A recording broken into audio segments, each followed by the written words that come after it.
Yeah, and organizers say they feel pretty good about where they're at right now and the plans they already have set in place. But as those COVID cases continue to rise in Wisconsin, there is a little bit of concern for some of the summer's biggest events.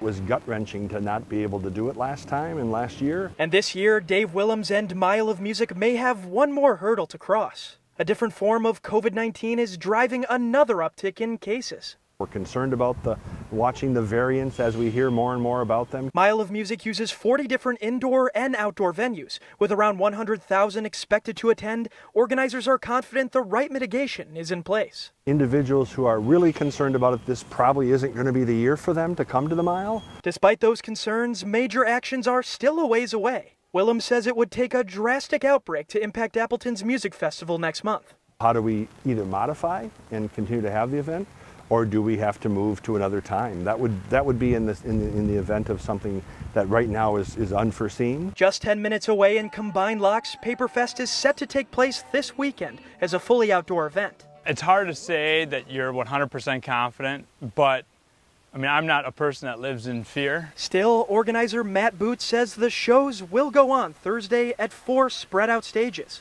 We're happy that we're not in the middle of September when it might be back up. As the state's COVID numbers sit at their highest rate in a month, Boots is poised for a smooth Paperfest after 3 years of planning. If there is a curve, we don't know. It's too early to tell, but we're actually more concerned about the weather. In Appleton, Ben Boken, NBC 26. Both organizers tell me that all the outdoor stages are spread out a little bit further apart this year to curb the spread of COVID-19. Live here in downtown Appleton, Ben Boken, NBC 26.